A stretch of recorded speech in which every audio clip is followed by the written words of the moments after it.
Chapter 14 Sayadaw and how it arises. Kula Vedala Sutta Mula Panyasa. While the Buddha was residing at the Veluvana monastery in the kingdom of Raja Garaha, there was a rich man named Visakha and his wife Dhammadina, who later became a bhikkhuni. Visakha was in the habit of visiting the Buddha's monastery for the purpose of hearing the Buddha's sermons every evening. On his return, he was met at the door by his lovely wife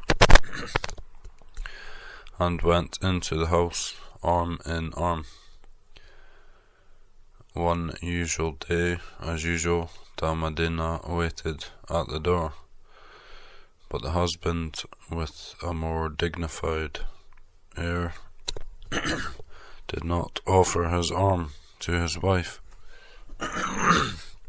Dhammadina,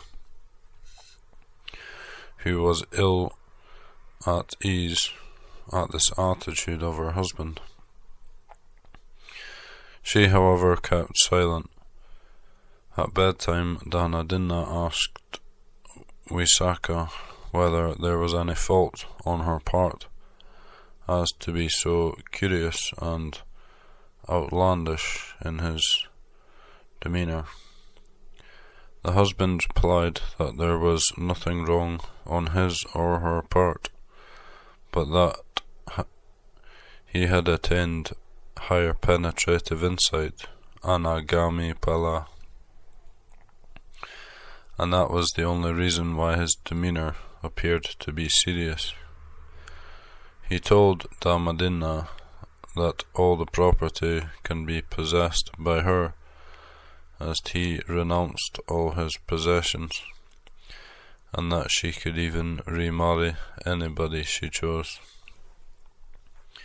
To this, Dhammadina questioned him, "Brother, you speak of this higher wisdom. Is it only confined to men, or are women excluded from that higher Dhamma?" The husband said, "No, sister, the Buddha's Dhamma is open to all." Then said the wife, "Please allow me to go and hear the Dhamma." After a few days, Dhammadina became a bhikkhuni herself and entered one of the nunneries. To make a long story short, she attained arahantship eventually. There arose some questions and answers between Visakha and bhikkhuni Dhammadina. Visakha asked, "Madam, what is that the Buddha teaches as Sakaya?" Arahant Dhammadina replied, "Dakaya Visakha, 5 khandhas are Sakaya." How and in what manner Sakaya Ditti arises? Dakaya Visakha, when Panchakanda is wrongly viewed, believed and misconstrued, ego or I, Sakaya Ditti arises. Madam, may I ask you again why and for what reason the Sakaya Ditti arises?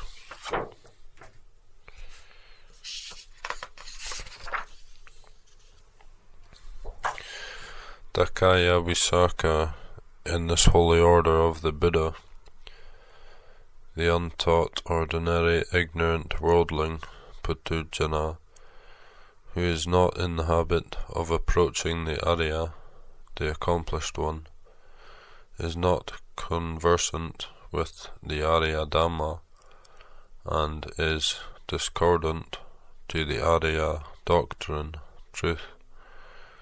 Secondly, he does not want to approach the virtuous or holy man, and is not conversant with his sermons, is discordant to them, and as such he looks upon, takes, and misconstrues rupa, corporeality, as atta or ego, and that atta has rupa. There is atta or ego in rupa. Rupa has atta or ego. In the same manner, Vedana is looked upon, Sanya is looked upon, Sankara is looked upon, Vijnana is looked upon, taken for, misconstrued as atta or ego, etc., etc., and that Vijnana has atta or ego. There is atta or ego in Vijnana, atta or ego, which is Vijnana. Dakaya Visakha, it is just like one who is unable to differentiate the burning fire from the flame, and takes the flame for burning fire. Similarly, the ignorant and untaught worldling, who is not in habit of hearing the preaching of Dhamma, and not conversant with it, looks upon, takes for, believes, and misconstrues rupa, matter or corporeality, as I or ego, Vedana as I or ego, Sanya as I or ego, Sankara as I or ego, Vijnana as I or ego. This is how Sakaya Ditthi arises. Yamaka Sutta Samyut Nikaya. While the Buddha was residing at Jetavana monastery, it occurred to a certain monk named Yamaka that when an arahant died, nothing happened, but disappeared and sank into oblivion. He understood and believed in this way, accordingly spread his belief among the monks. On hearing what he said, the monk admonished him not to tell what the Buddha did not teach, and anything against the doctrine. Yamaka was stubborn and continued spreading his incongruous and profane view, which is against the teaching of the great teacher. All the other monks, being unable to stop him from spreading that blasphemous doctrine, went and reported to the Maha Thera Sariputta, whereupon the Maha Thera, out of great compassion, went to Yamaka's place and asked whether it was true that he spread such views as are against the teachings of the Buddha. When he admitted the truth of it, the Maha Thera asked, "O Yamaka, is it true that you are harboring the wrong view, that when an arahant died, nothing happened, but simply disappeared and sank into oblivion?" Yamaka replied in the affirmative. Then Maha Thera again asked, "O Yamaka, what do you consider this? You may give any answer as you please. Is rupa enduring, everlasting, and permanent?" "No, Venerable Sir." "Is Vedana enduring, everlasting, and impermanent?" "No, Venerable Sir." "Is Sanya enduring, everlasting, and permanent?" "No, Venerable Sir." "Is Sankara enduring, everlasting, and permanent?" "No, Venerable Sir." "Is Vijnana enduring, everlasting, and permanent?" "No, Venerable Sir." "Then, Yamaka, you must look upon rupa as unenduring and impermanent. Similarly, Vedana, Sanya, Sankara, Vijnana must be looked upon as unenduring, impermanent, and perishing at every moment. Now, Yamaka, I will put it to you, and you answer as you please. Do you look upon Rupa as an Arahant Satta? No, Venerable Sir. Do you look upon Vedana, Sanya, Sankara, and Vijnana as an Arahant Satta? No, Venerable Sir. Do you look upon Panchakanda as an Arahant Satta? No, Venerable Sir. And Yamaka, with exception of Panchakanda, do you look upon anything as an Arahant Satta? And Yamaka, with the exception of Rupa, do you look upon anything as an Arahant? No, Venerable Sir. And Yamaka, with the exception of Vedana, do you look upon anything as an Arahant Satta? No, Venerable Sir. And Yamaka, with the exception of Sanya, Sankara, do you look upon anything as an Arahant Satta? No, Venerable Sir. And Yamaka, with the exception of Vijnana, do you look upon anything as an Arahant Satta? No, Venerable Sir. If this be so, Yamaka, will it be proper and expedient for you to say that the great teacher taught that when an Arahant who had completely abandoned and uprooted asavas died, nothing happened, but simply disappeared and sank into oblivion? No, Venerable Sir, it is not proper and expedient for me to say so. Now, if somebody happened to ask you what became of an Arahant who died, how will you answer? Venerable Sir, I will answer that Rupa is unenduring, transitory, and liable to change and impermanent. Vedana, Sanya, Sankara are also unenduring, transient, and liable to change and impermanent. Vijnana is unenduring, transient, liable to change and impermanent. Panchakanda is unenduring, transitory, and liable to change and impermanent.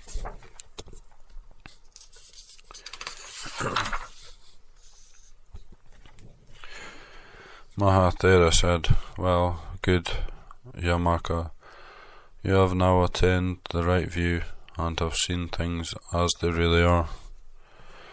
Inasmuch as there is Michya Ditthi, there are two wrong views of taking an Arahant as a personality, which is Sakaya Ditthi, and another wrong view that nothing happens at the death of an Arahant, but simply it disappears and sinks into oblivion, is Ucheda Ditthi. Over and above these, Yamaka looked upon Nibbana as void. Hence it can be safely assumed that he who has Sakaya Ditthi is not capable of apprehending Nibbana.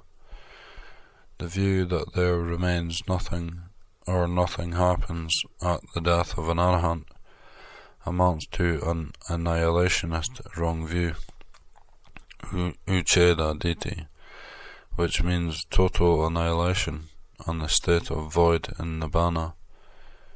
It is so dreadful to have Sakaya Ditthi because however much one endeavours and remains strict Vipassana contemplation, the final emancipation cannot be realized.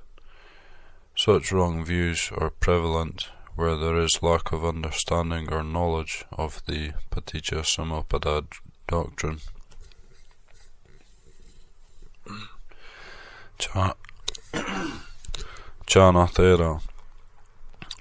Thera was one of the royal attendants who followed the Prince Siddhartha when he renounced the royal palace to seek for the truth. Chana became a monk sometime after the Prince Siddhartha attained Buddhahood. It is remarkable that, in spite of his ardent application in Vipassana meditation, he had not been able to attain the first Maggapala, i.e. Sotapanna. He went around and told other monks, although he had gained insight into anicca and dukkha, he had never been able to attain Maggapala. Yes, he endeavoured for over 40 years, yet he had failed to realize even the first stage, in spite of his insight into arising and passing away of khandhas. He knew that Rupa was unenduring, so were Vedana, Sanya, Sankhara and Vijnana. When it came to Anatta, he said he felt as if he were at the edge of a deep precipice and ready to fall at any moment. He went further and said that if all 5 khandhas were anatta, whom he had to look upon and depend upon as a refuge, it is obvious that he relied too much upon atta, and therefore whenever anatta was contemplated, he became thrilled, as if he were on an edge of a precipice. Thus the time went on more than 40 years when the Buddha entered into a state of parinibbana. Dejected and remorseful monk Chana went from monastery to monastery, imploring other monks to admonish and counsel him, but to no avail. At last it occurred to him that Ananda Thera would be the right person to approach, and could lead him to the right path. So he closed his monastery and went to Kosambi, where Ananda Thera resided. On arrival, he explained all about himself, whereupon Ananda at once understood that it was due to lack of knowledge of Paticcasamuppada which deterred him, and as such consoled him and taught him the doctrine of Paticcasamuppada, in the same manner as the Buddha taught Kachana, son of Mantani. After being well conversant with the doctrine, monk Chana was able to exterminate and uproot Sakaya, Sasata and Ucheta deities. Thereupon the first Magga and Pala dawned upon him.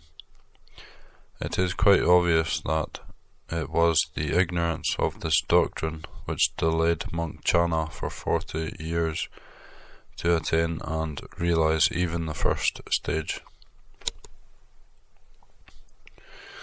Needless to say that this doctrine is indispensable to those yogis who intend on the Vipassana contemplation.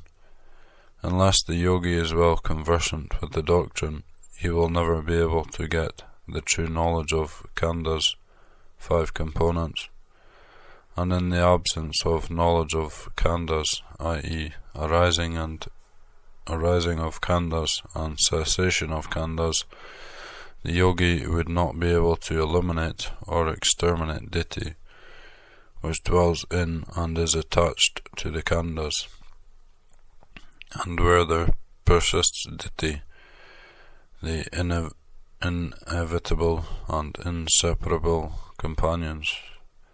Avidya and tanha will arise and dominate. Miccha ditthi, as has been mentioned before, is more harmful and deleterious than avidya and tanha, because it stands in the way of the first step of sotapanna, from which all the higher magga and pala have to start. Moreover, miccha ditthi is the veritable seed bed for apaya bhumi, woeful existence, whereas tanha does not hinder the ascent to Sugati Bhumi. Ditthi is more dreadful and dangerous than avidya and tanha, because all modes of avidya and tanha do not fall under the category which is liable to the danger of falling into the apaya bhumi. This avidya can be uprooted and exterminated only on the attainment of Rahatamagga, while tanha can be uprooted in the next lower stage. Even with the presence of avidya, the lower three Maggapalas can be attained. Dayika Visakha, well-known donor of Puparama monastery, was said to have burst into tears at the death of her beloved grandchild. Although she was said to attain Sotapanna Maggapala, however, such domanassa and upayasa as occurred to Visakha were not apayamaniya, i.e. these domanassa and upayasa were not liable to fall into apaya bhumi.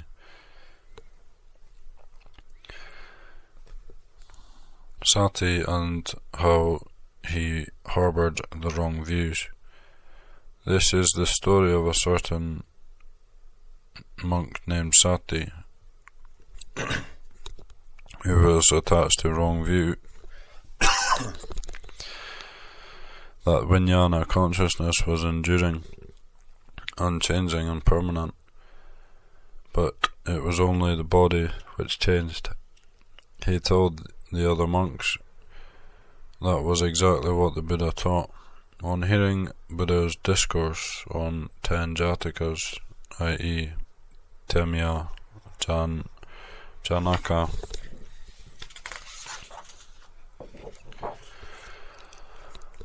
Suvana, Sama, Burida, Kampiya, Vidura, Mohasada, Nemiya, Narada and Vesantara, he steadfastly held the view that the long line of existences from Temya to Vesantara was one and the same, with the exception of change in the bodies, and the vijnana consciousness was one and the same, enduring, changeless and permanent.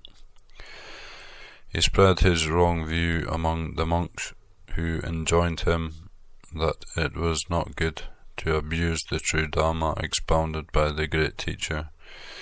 He was stubborn and continued spreading his wrong belief, whereupon the monks, being unable to prevent him, went and reported the whole matter to the Buddha. The Buddha sent for him and asked whether it was true that he held such wrong view steadfastly. The monk admitted that he held such perverted wrong views.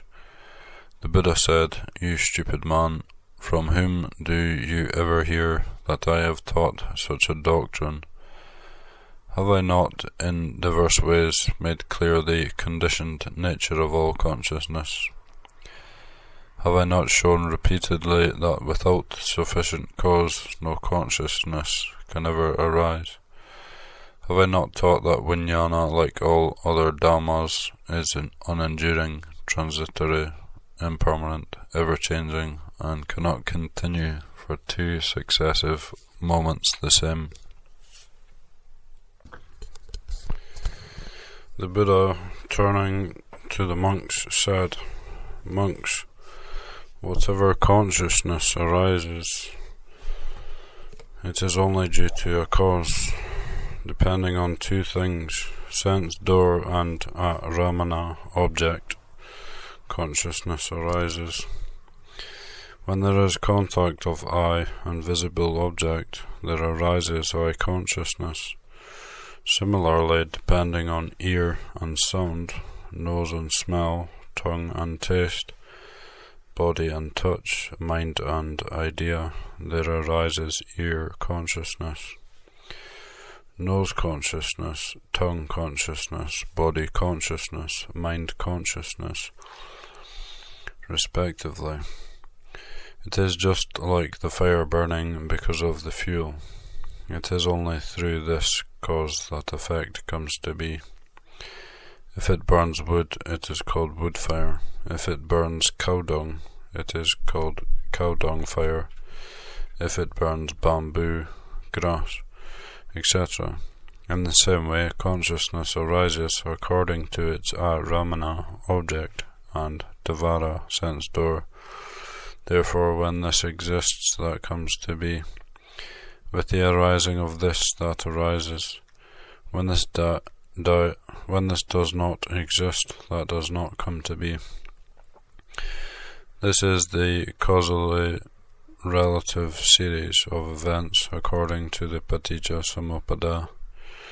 The consciousness of the present life ceases as Kuti Vijnana, death consciousness, and new consciousness arises in the next existence as Patisandhi Vijnana, rebirth consciousness. The consciousness of Prince Temia ceased as death consciousness at his death, and a new consciousness arose and appeared in the following existence as Patisandhi Vijnana. Similarly, the consciousness of Prince Janaka with Thera, Suvanasam and Vesantara ceased in their respective existences as Kuti Vijnana, and new consciousness arose again as Patisandhi Vijnana, rebirth consciousness, in their respective new existences. If you refer to the diagram, you will see the first link in section 2. For example, a frog in a story, not knowing it was the sermon of the Buddha, listened to it because it was clear and pleasant to hear, and accidentally met his death under the pointed stick of the cowherd. He became a Devaputta in the Tava Timsa Devaloka.